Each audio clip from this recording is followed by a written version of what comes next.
This week on the Push Pull Legs podcast, we have Tom Manns as our guest.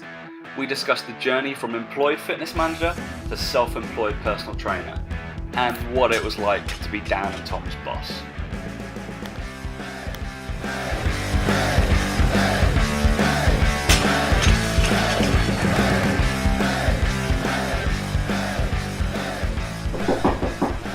Alright, 3, 2, 1. We're here with Man's Man.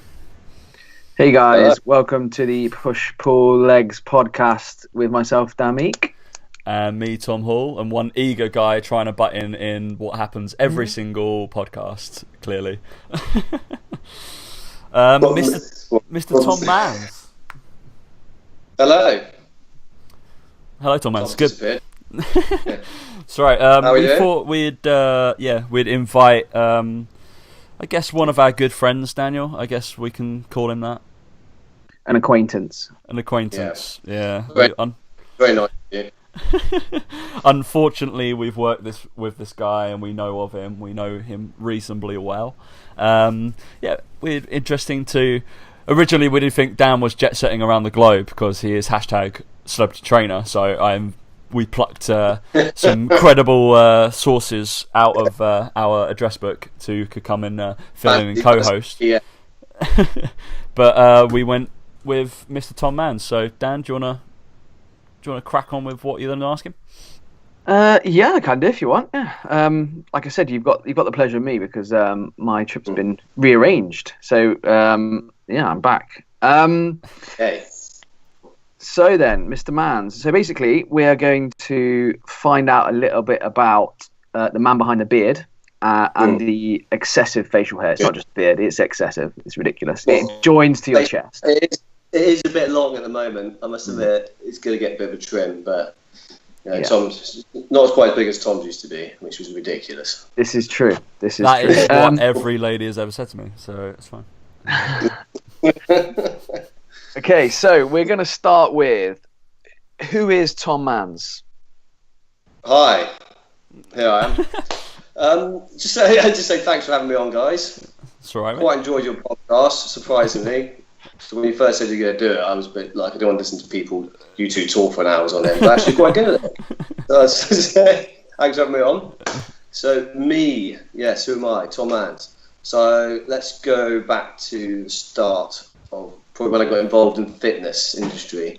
So like you guys, sports science degree graduates, and then went to sport like you two, but I went to rugby, went to a strength and conditioning internship, and then rugby better than football, and then went on to they did that for a year, then moved to London and worked for Esher strength and conditioning for a couple of years while personal training in London, then made a transition from S&C work into personal training full time at the Third Space in London, where I met you two lovely gentlemen.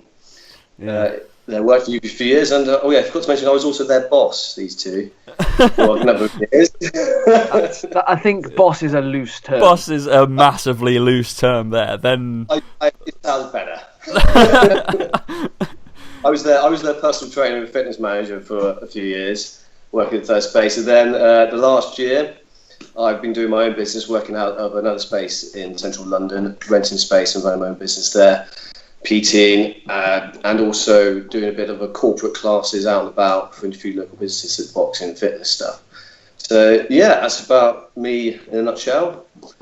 Okay, cool. And in terms of your own training, obviously just give a little bit of insight into your own training in terms of what it is you're training for at the moment, what you enjoy training, that kind of stuff. Yeah, so a bit like Tom, train for powerlifting now. Woo! Yeah. Oh yeah. But if you're not watching the video and you hear powerlifting, don't think of a massive juiced up guy lifting. I'm a normal looking guy, pretty good shape. I think everybody on the podcast. If you listen to the headphones, you might hear powerlifting. Think, like here Dan's a bodybuilder. Like he's good. Yeah, he's good, but he's not massive. I think everybody who listens to the podcast know what we look like. But then, I think they're like, that's fine. Yeah. Athletic, I think is the word. So powerlifting training for training more specific for that for the last 2-3 months. And like Tom's same coach John for the last 6 months, online coach, doing my programming. because before that, been probably strength training, dilly-dallying for like the last 5-6 years. Just standard weight training, and then was also training for boxing, so I did a few white collar fights for a couple of years, so it's more performance based. And then before that it was bro science, so it's like split routines, chest one day, back and all that for a number of years. So yeah, I've been strength training I've been focused on that for the last 4 or 5 years, and then decided to aim towards a bit more of goal in powerlifting.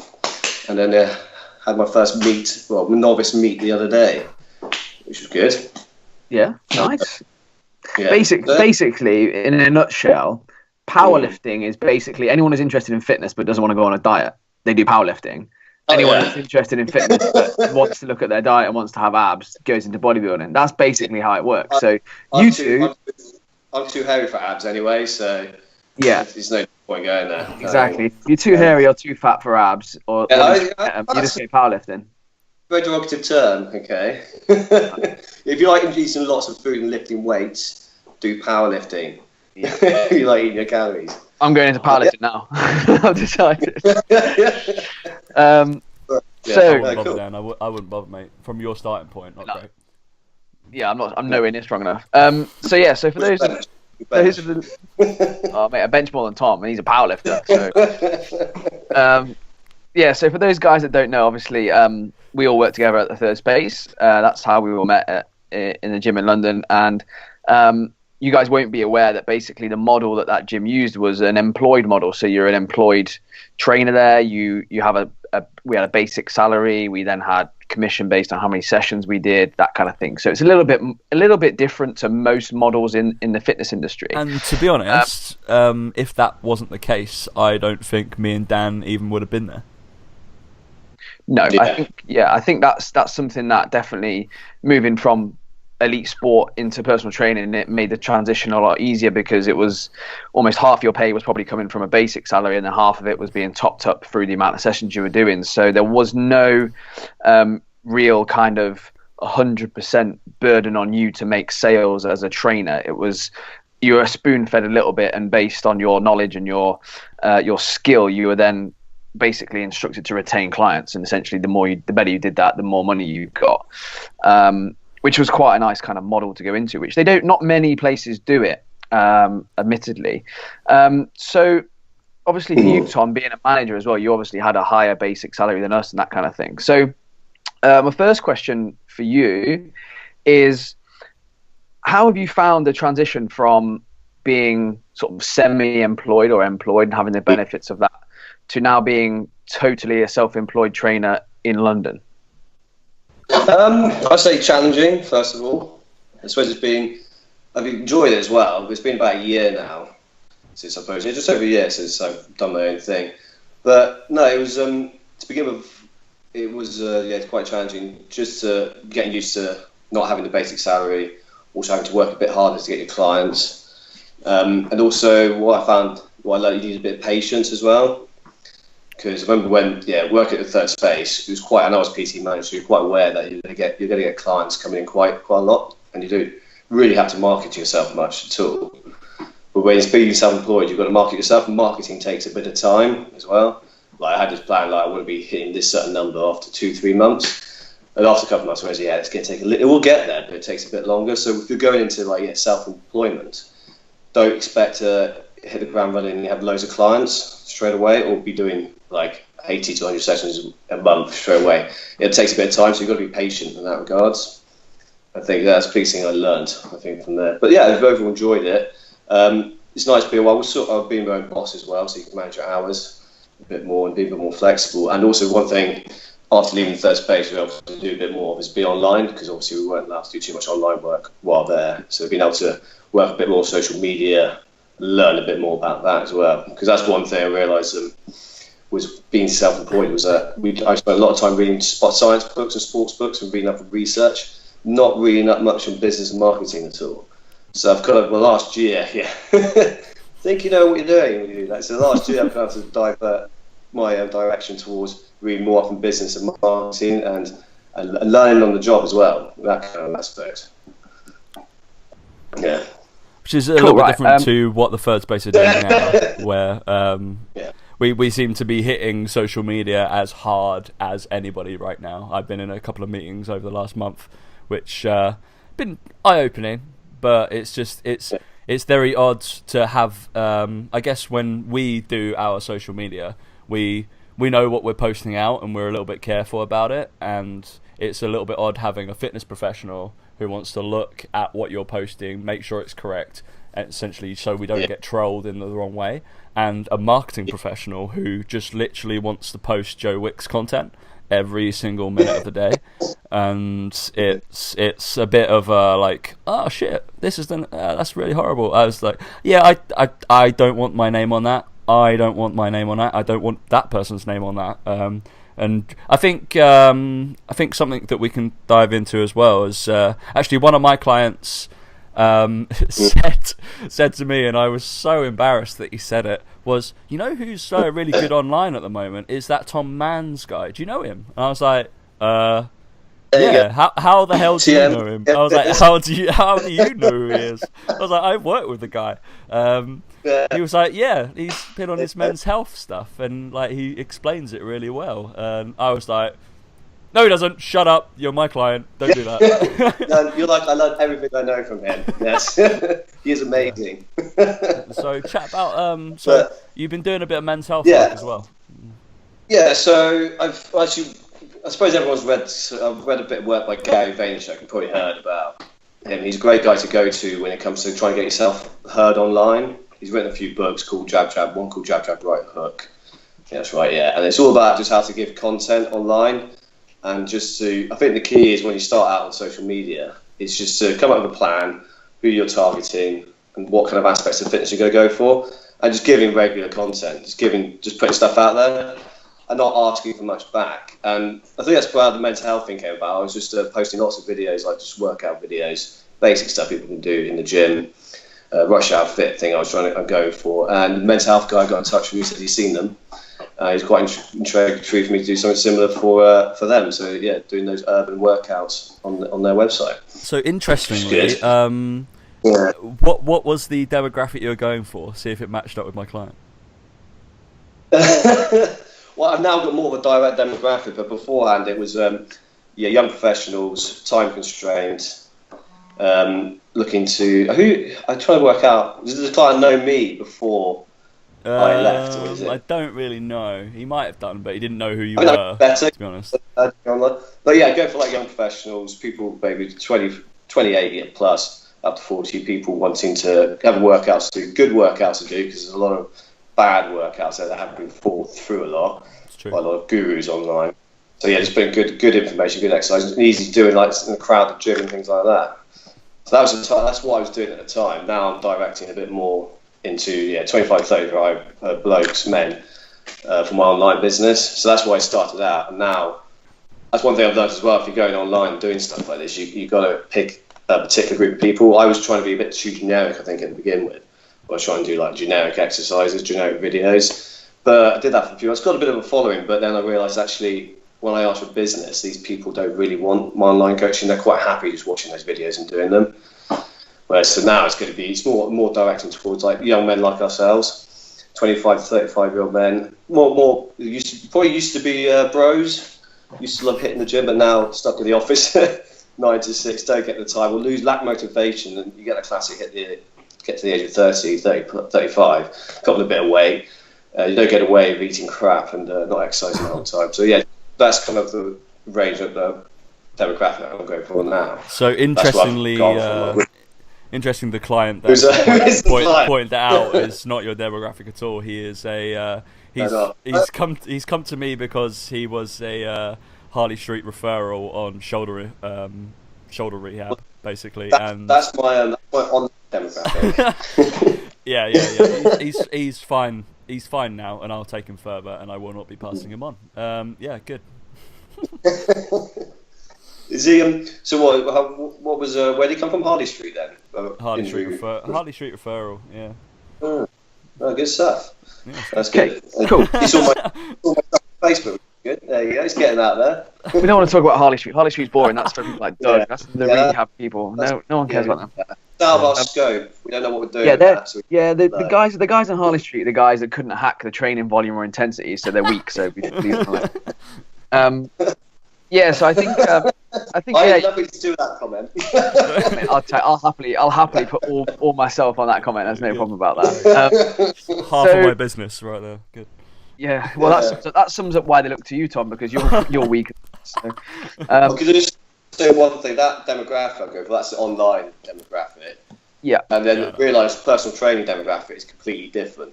That's something I realised as well. Doing my own things, I've realised actually what my niche is personal training wise. Like, you try and interlink online training, personal training. It's two different types of animals.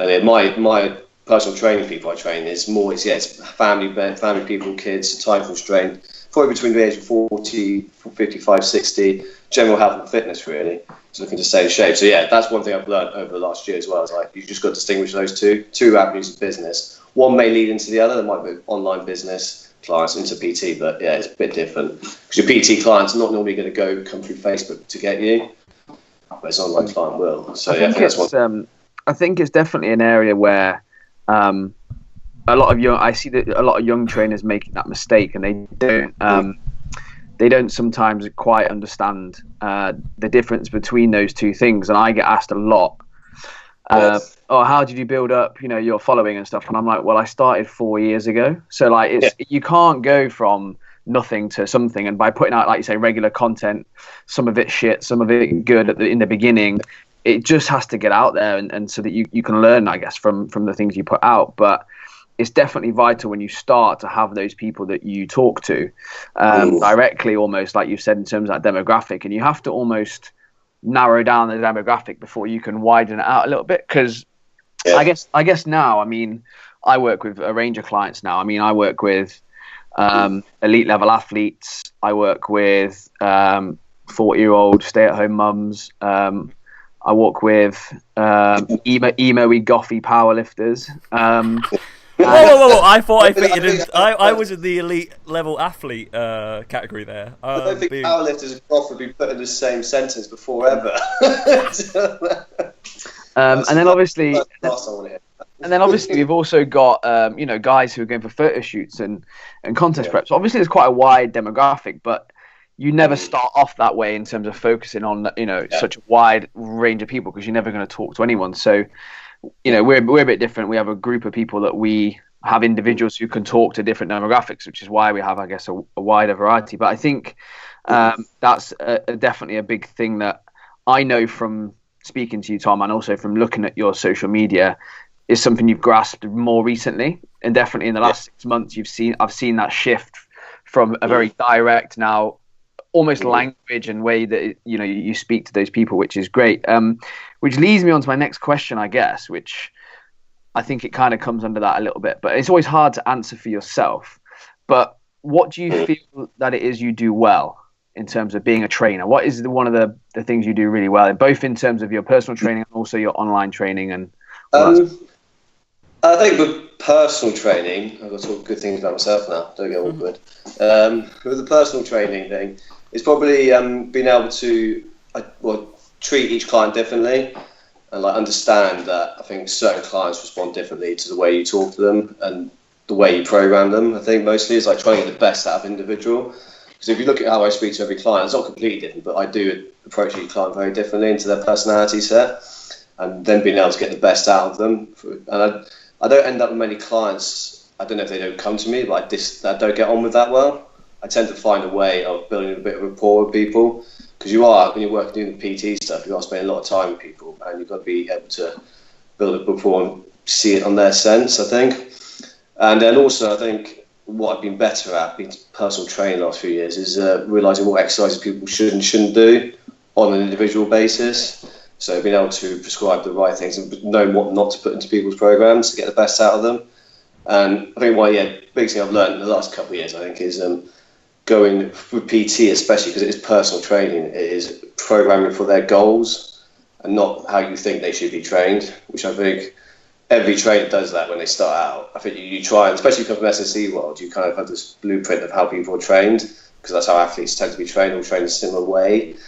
and you come into the PT world thinking, yeah, this is how you should do it. You should squat, you should dead, you should do all these movements. And when in fact, if it's not their goal, you can use these as tools to get towards their goal, but it's not the end of the world if they can't like squat arse to cross or they can't do certain movements. If their goal is just to be generally health fitness, then it's their goal to stop them dying too young, keep them alive longer. That's their goal. I think, yeah, that's one thing I think I've got better at over the last year, is just, PTing for people's goals over the last few years. Do you think like probably when you were there and you probably saw me and Dan come in, probably me more so than Dan, that I was a big advocate because of my athletic background and obviously being in football, we did a lot of like plyometric drills and dynamic drills and stuff like that, and I would try and incorporate those as much as possible and do like concurrent training and complex training, contrast training. And I think I remember you were in the gym at the same time as me, and I made one of my clients, which is perfectly legitimate for it was complex training.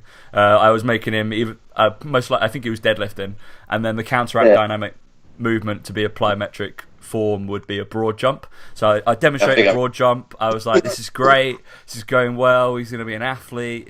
He jumped, and then his knees just went boom straight into valgus, and I was like, do not do that ever again. I was like, that was awful. What the hell were you doing? Did I jump like that? Yeah, you're like in jumps in a long time. I was like, clearly we're going to work on some mechanical jumping, and just let's forget about doing that. It was baffling, but then I realised that maybe not everybody needs to jump around, and you'll probably see from a hell of a lot of my training now, I pretty much go around popping Bozu balls most of the time and just getting rid of them. So I can't stand that. I think in terms of personal training, I think one of the things that I picked up very quickly when I first started at the third space, from seeing yourself, Tom, and Martin, all that sort of stuff, is I very quickly understood the personal aspect of personal training, and I think the reason I say that is because I look back now and think about how many of my clients I still either A, work with, or B, speak to regularly. And I think that aspect of training is something that they never teach you. I was never taught that ever through any of my training or qualifications or anything. Even working elite level sport, it was never really talked about, even though it was something I did naturally because they were all my age, all my level of sense of humor, all immature like I was, all that sort of stuff. So it was easy to... Huh? You got a sense of humour? Wow. Oh, wow. I said Those are carry on.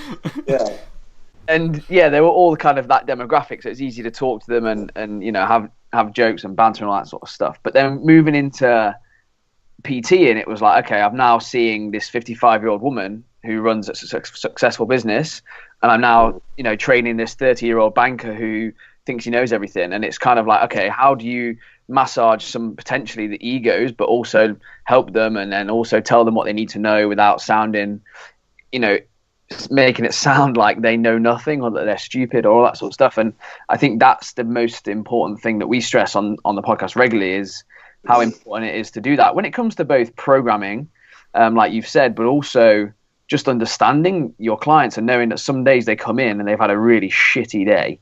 And they don't want to be doing 3 sets of 3 on deadlift or whatever it might be that day. So I think that's really, really important aspect, and it's something, like I said, that when I first joined, you could see it. You could see it in the third space, how it was developed with the management there, and how that was really, really important. So I guess leads on to the next question, which is, what do you actually have to work really, really hard on? So what is it that you find difficult that you have to make sure that every so often you're making sure you're on top of? It's just to be successful and to carry on this sort of journey you're on. I think if you want to stay at the top of something, you've got to always be thinking about changing as well. You can't just do the same thing the whole time, and same with like business, marketing, PT. You don't have to change things drastically, but if you're doing well, don't sit on your laurels kind of thing. Think of a different way to be successful, because it's always changing. I would say probably less PT business now and more group training going on at the moment, and that's a big thing. And so that's one thing I've looked into more now is doing more corporate group training, fitness stuff, which I've started to open up a few classes around the place in near Marble Arch in central London. So I think, it's just making sure you're not just getting set in your ways, especially with fitness and when it comes to science and theories, always challenging your bias as well when it comes to the science side of it, the training side of it. I think years gone by, definitely I would be got set in a way of doing things, and then someone challenges my bias. And I think, what are you talking about? This is how you do it. And I think in the fitness industry, one thing you've got to keep reminding yourself is actually is this backed up by research? It doesn't always have to be backed up by research, but also is this ways or a different way of doing it, or is it this is definitely the reason this is happening? Like this exercise is definitely because of that. It's not just saying you should do everything with research, but it's just making sure that you're always looking to change a little bit. I think, and then also just always try to read up on stuff as well, but not always doing the research, not getting too carried away as well. I think on that side. Yeah. Cool. Right. I think it's also something I think that we sometimes go full circle with. So I do it regularly now. Is like looking back on when I first started as a trainer. I used to look at some people in the gym who were being trained by a trainer, and I go, "Oh my god, what the hell are they doing? That trainer's an idiot. He knows nothing." And now I'm the trainer doing some of those exercises with my clients because I know there's a rationale behind why I'm doing it. And some people would look at it and go, well, why is he doing that? That's a stupid exercise. Yeah. They should be doing squats instead of doing leg extensions or a leg press. Yeah. But you know nothing about that client. And the trainer hopefully knows a lot more about them. And I think I used to be very much against certain things and certain exercises and certain ways of training that I now pretty much do 100% myself. Like I predominantly use machines now to train, whereas before when I first started personal training I would say I'll never use machines, always use free weights. And it's funny how when you go around full circle and you do the research, you question things, you experiment on yourself, you surround yourself with different people from different backgrounds who are all experts in their field, that actually you start questioning what you do, which is something I guess is really important and something that when you're self-employed as a trainer, it's really important to stay on top of that aspect of it, because you're maybe not surrounded as often or as much by those people who are, the top of their field, just because of the nature of the industry and how it is when you're self-employed. Because there's one thing about the third space, there's a good culture there, so it's quite easy to learn of things. And the gym working out is good, but you don't quite have that culture. I guess people don't hang around much, do they? I guess once they do their sessions, they just go. Whereas with us, it was kind of used to hang around a sort of fair bit. So that leads nice on to the next question, I guess, which is what are the biggest mistakes that you've made but you've learned from? Now maybe inform what you do, or they were really, really harsh lessons that you had to learn the tough way that now make you stay on top of those sorts of things. Yeah, I think we sort of already touched on it before. I think you always look back at the start of your personal training career and you think, oh God, was I that guy, kind of thing. And my point is just being quite narrow visioned into how I was going to train my clients. Like when I first when I had the first few clients at Third Space when I started, they'd be like, we're doing all these mobility drills. They'd be like, I don't want to do all this mobility. I don't need to do it. And I'd just be like, no, we're doing it. That's it, kind of thing. And I said, we'll do 5 minutes less, but it's happening, okay? I've done this, I've done that. And you kind of wish you could go back and go, okay, yeah, I understand where you're coming from. Let's take it out a little bit. Let's do less of that. And let's put more of what you enjoy doing in. And it comes back to that personal training. It's personal. It's about their goal. I think that's one thing, I've got I'm sure you all get it. I got it wrong when I was younger as an early trainer. That, you try and do it your way and not listen to the client. And now it's a lot more, it's cool. For a reason, kind of thing. Other things I learned. I think when I jumped into the S&C world, the internship there, I think I was a bit out of my depth knowledge base. I think I knew a little bit, but I didn't know nowhere near I need to work in S&C, and I suddenly realised, I need to start learning. So I sort of learned the hard way there, because I found it quite hard in S&C to begin with. Because I don't know if some people might do, but I think that was a bit of a wake-up call. Right, you need to start working a bit harder and start to look up on more things and have that passion, that intensity.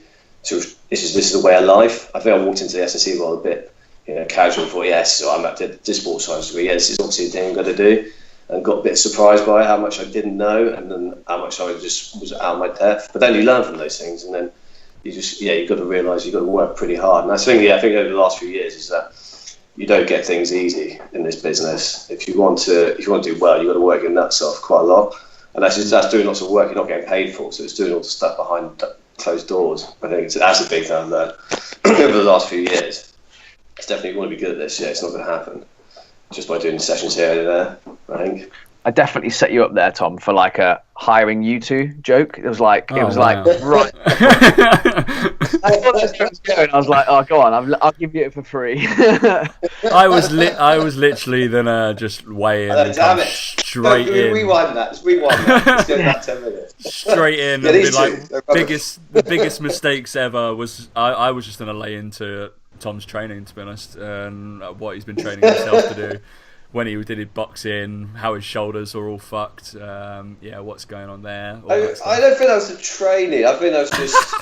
I think that's the classic example of jumping straight into a sport full time and that not just really like, doing it in your whole I'm life. going to be a boxer. I'm going to do all boxing things and neglect. I still did my strength stuff.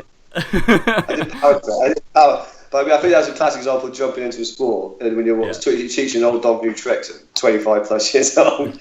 Doing it full time and then wondering why your body's breaking down after 6 months of it. And you've never done it before. I think watching you do that boxing, Tom, was that standard thing for me. Was always in the back of my head is always that as trainers, something that we're awful at is not doing what we would tell our clients to do.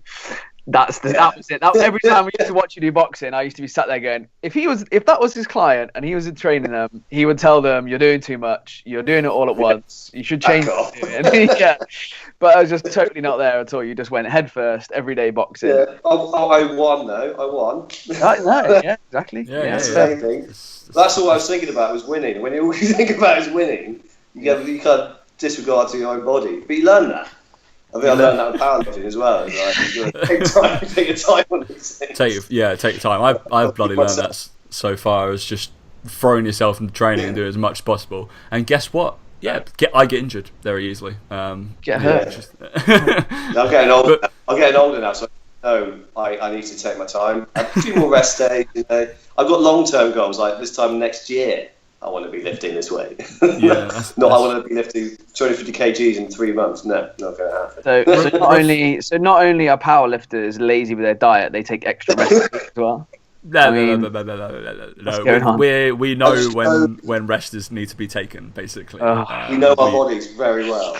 Yeah. and probably not well enough when we're going for RM attempts. Referring back to what we just went through just a little bit earlier, just to give...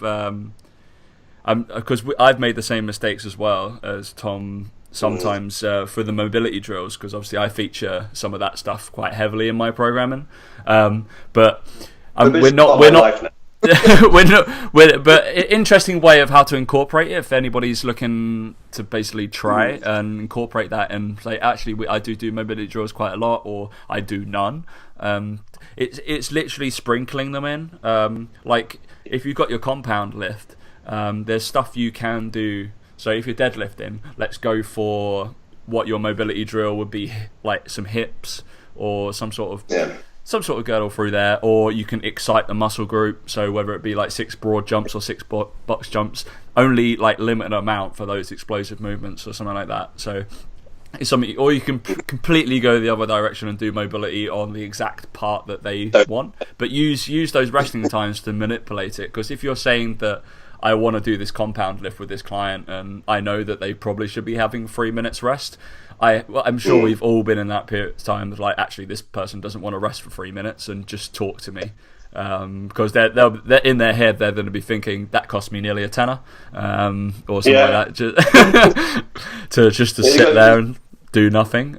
But remember, they're paying a lot of money for these sessions sometimes. I think you sometimes forget that.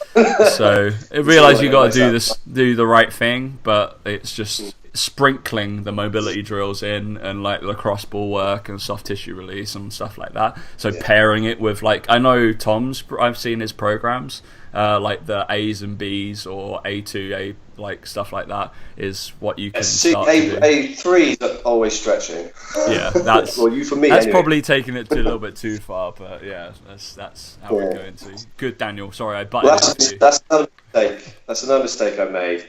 Was being a bro in my early days of lifting and just doing beach weights non-stop and not stretching until I was about 25 years old and not doing any sort of mobility work. Hence, I started falling apart with the boxing and lifting. So, did the old split routines for a while and no mobility. So yeah, if you're young, if you're about 20 now, you're not stretching or any sort of mobility work, do it, okay? Or you I think I got really lucky with that. I think because I know you got it early, didn't you?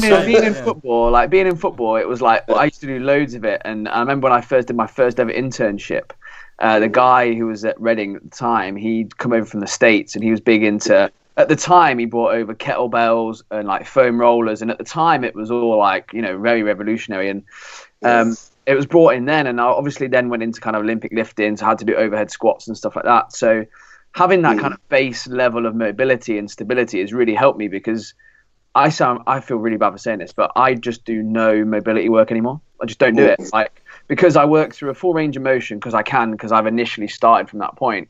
And 2, I can still do an overhead squat loaded with a bar regularly. And for me, it's kind of like my test. Like every time I go in the gym and do legs, I warm up doing overhead squats. And the day that I go in there and can't do a set of 10 loaded overhead squats, I'll then look at trying to do mobility. But I don't feel any restrictions in range of motion or anything like that. I make sure my shoulder mobility is all right. But it's funny how if you have that good base to work from, you don't have to work as hard on it. Whereas, like you say, if you've done bench for 5 years before you start doing personal training, you're going to have some problems. I did the full circle because you don't want to. I did no mobility, then I did loads of mobility work, and now I do bits and bobs. But I think it's finding out what you need to be doing. As you say, you sprinkle around. You don't want to go one way, just doing half an hour mobility before every session, because you don't need to do that. And yeah, making sure you can move through full range in your movements is key as well. So I think, yeah, you can go too far and do too much mobility, too much rolling around with balls all day long, and not actually. Then also, it's being smart with your programming. Like if something's stiff and sore, probably because you trained it too much. Okay, you probably just need to back off and look at the programming a bit more, not just lie on the cross ball for half an hour. So yeah, muscles get tight for a reason if you train them hard. So I think it's being more aware exactly of your body and what you can and can't take. Whereas when you're young, you just go for it and just want to get gains, don't you? That's it. That's all you care about. That is literally all you care about. Right then, so last question from me before I'm sure Tom will ramble on about some stuff. But the last question I wanted to ask you is, what is the best piece of advice you would give to a self-employed personal trainer? I think you touched on before, patience, I think. Yeah, you've got to, it takes time. Like, and you've got to think of it, if you're going self-employed, you've got to think about how long it takes to start up a business. Like, you've got to give yourself a year before you're going to be like, right, okay, I want to see this. Obviously, you want to start off with an income, you want to be able to cover the rent, cover the bills, but you're not going to be a millionaire in a year or two, unless you get very lucky. But yeah, you've got to take time, you've got to be patient, you've got to stick at it as well. There's going to be times where, I've had the last couple of days where I just think this is getting to me. Like, business isn't happening, clients lost their jobs, so they stopped training. You just got to stick at it. If you keep sticking at it, you keep working hard, you keep trying to look at different avenues of business, you will get business. I think, yeah, just keep going. It's not every day is a good day. Most of it's quite hard, and then you do get, like this month, I had just pick up 3 clients through client referrals, and all clients get back in touch. And I think that's that's one thing to trainers as well, is look after your clients. They are the most important thing about your business, your pre-existing clients, because you'll get business from them. That's going to be your main business source when it comes to personal training. Not necessarily online, you do get a lot of referrals online, but if you look after your clients, make sure you train them well, you educate yourself well so you can train them better. They're going to give you referrals, your business is going to build. And that takes time.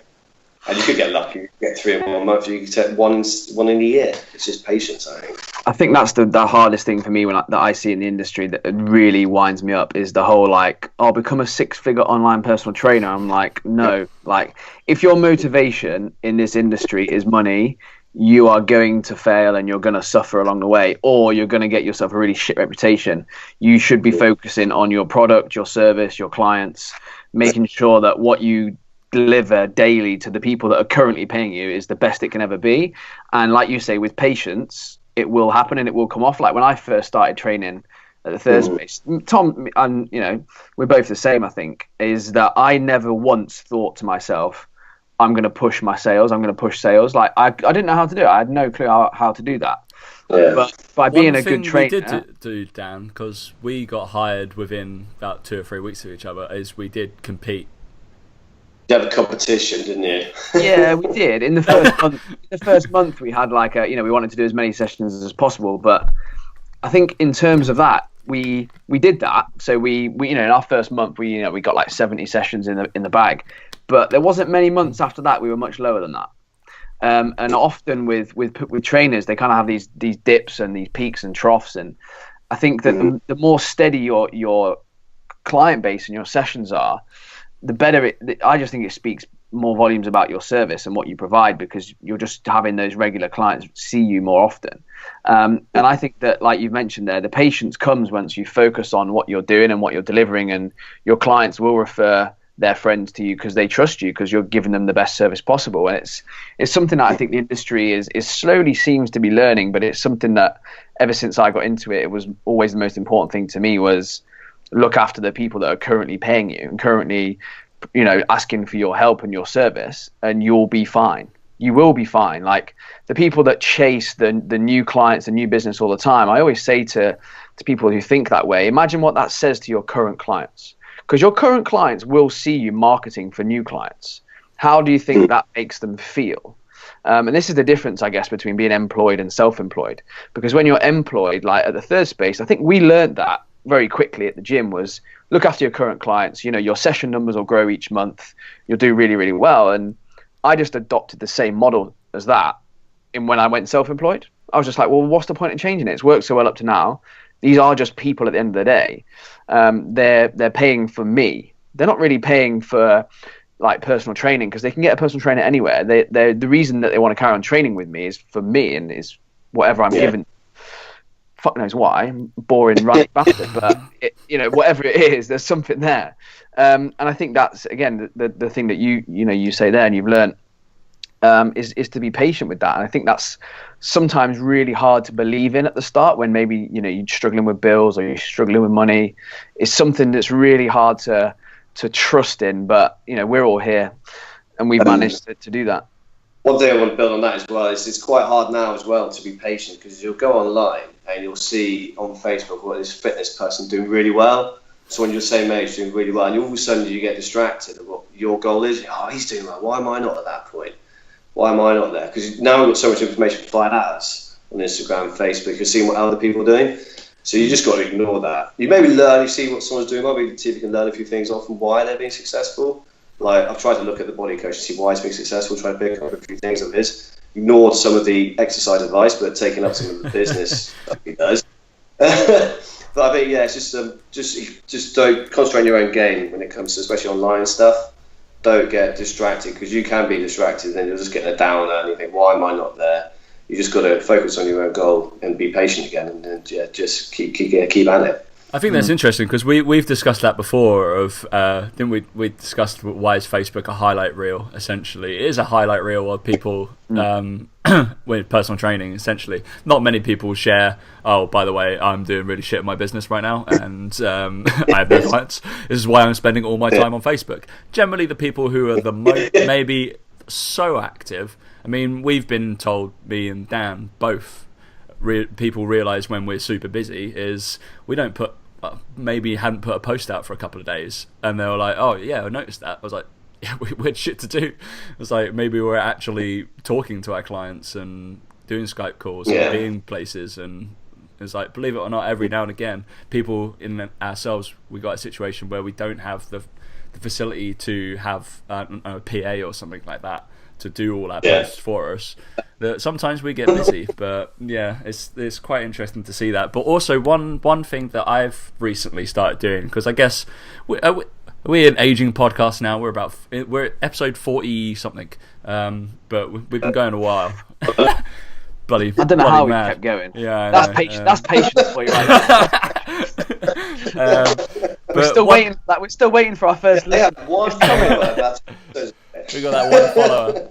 Thanks, And guys. that one follower. But yeah, one thing I've started doing. It sounds odd. I don't know, but all these guys that are reasonably big online, like your Phil Learnys, Joe Wicks, LDM Muscle, all these people, is I sign up for all their newsletters and all their free stuff, just to see what they're putting out there. Because I know all their businesses online and just talking, and just to see what they're talking about, see what they send people. There's no harm in it. I'm not going to berate anything that I see that's terrible and why they're doing it and what are they doing, what are they sending this out for. But it's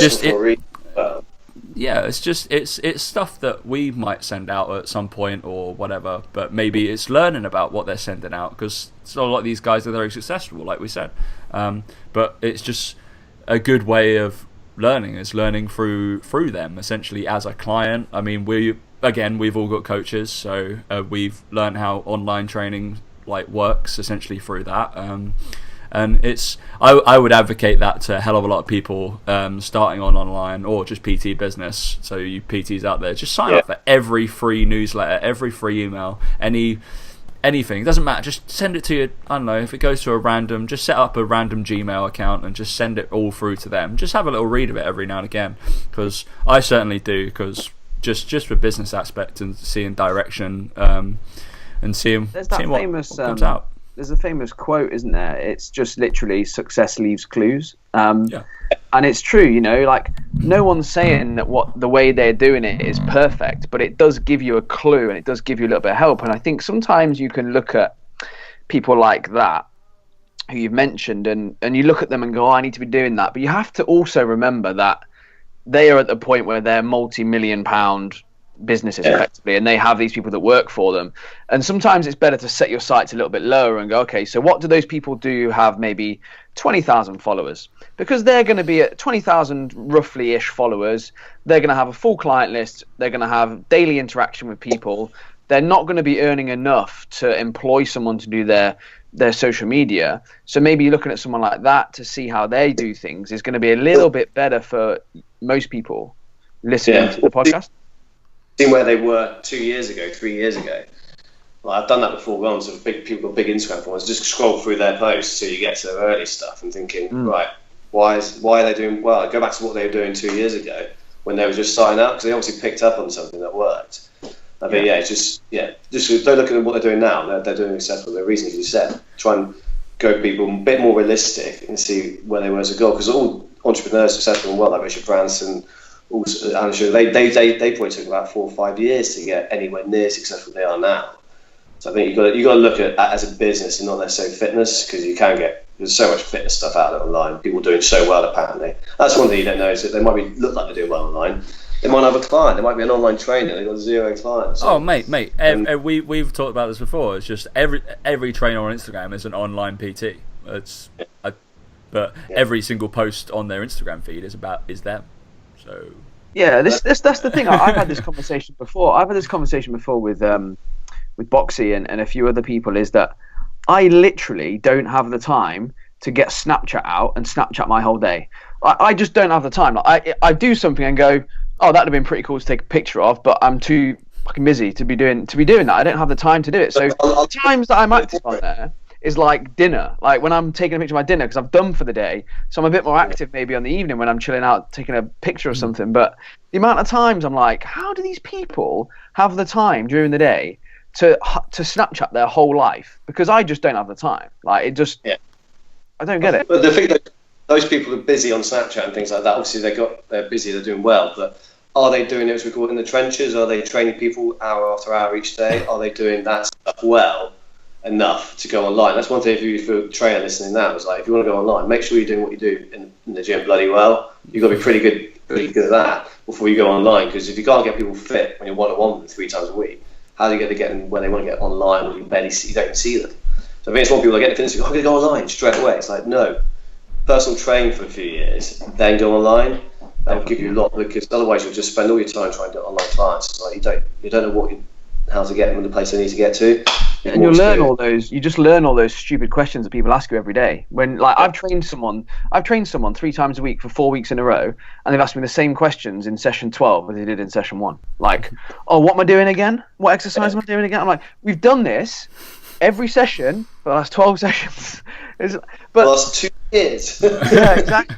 It's only by doing it and being a personal trainer you understand that when you do it online, you need to reiterate to someone, this is this exercise, this is what this means, or all that sort of stuff. It can be sort of really challenging sometimes online training if you've not done and been there, like you say, because you learn a lot about people and about how actually they don't really pay attention all that often.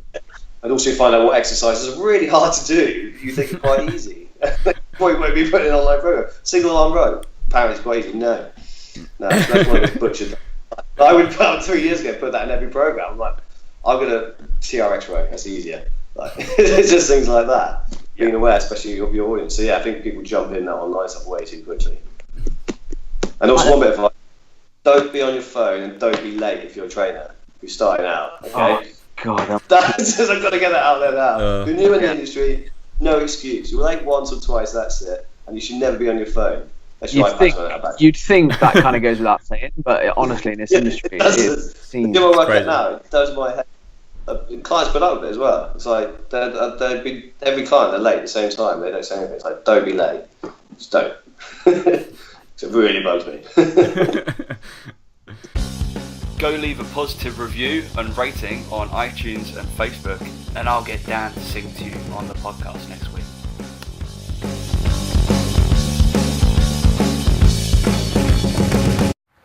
Ooh, that sounds like bollocks. Probably because it is. Stupid things on the internet this week. Right then, Mr. Hall, do we have a stupid thing on the internet this week? Fucking hell, I thought you found it. This is...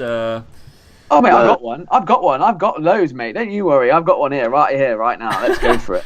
You found it, because we were going to go through adrenal fatigue sent in by a friend in Denmark, but adrenal fatigue is a fairly interesting topic, but I think maybe we'll talk a bit nutrition-y, biology person.